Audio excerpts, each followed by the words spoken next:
Pilih hard disk atau SSD.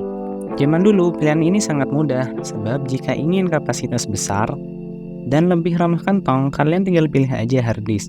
Dan jika kalian ingin speed yang lebih kencang, maka kalian tinggal pilih SSD.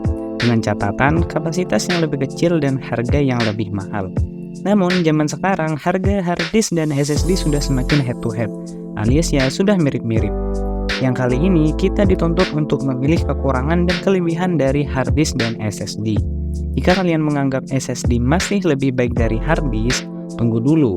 Kelebihan SSD memang dari segi kecepatannya, yang jika diibaratkan SSD adalah sepeda motor, sedangkan hard disk adalah sepeda kayu.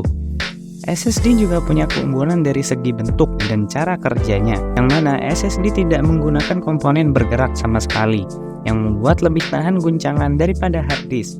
Tapi dari semua keunggulan itu, SSD juga punya kelemahan, yaitu masalah umur.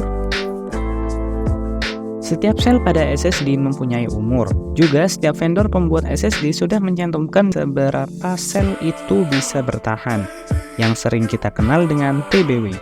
SSD dengan 50 TBW belum tentu bisa mencapai titik itu. Kebanyakan SSD sekarang bisa mati tiba-tiba di tengah umurnya. Tapi gak semua SSD selalu mati sebelum TBW-nya.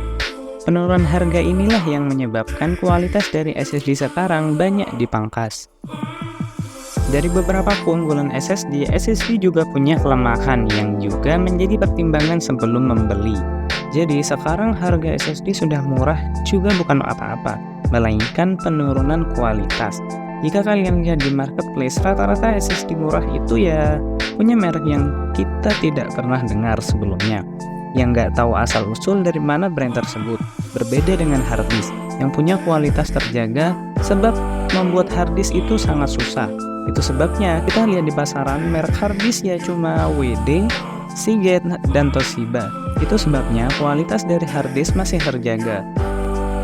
Jadi kesimpulannya, jika kalian perlu untuk menyimpan data penting atau backup data penting, hard disk masih menjadi pilihan yang sangat tepat.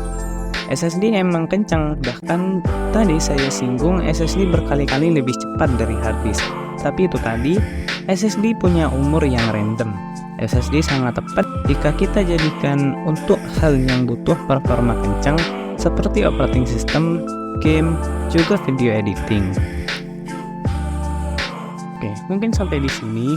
Like jika video ini bermanfaat. Jika ada pertanyaan, tulis saja di kolom komentar.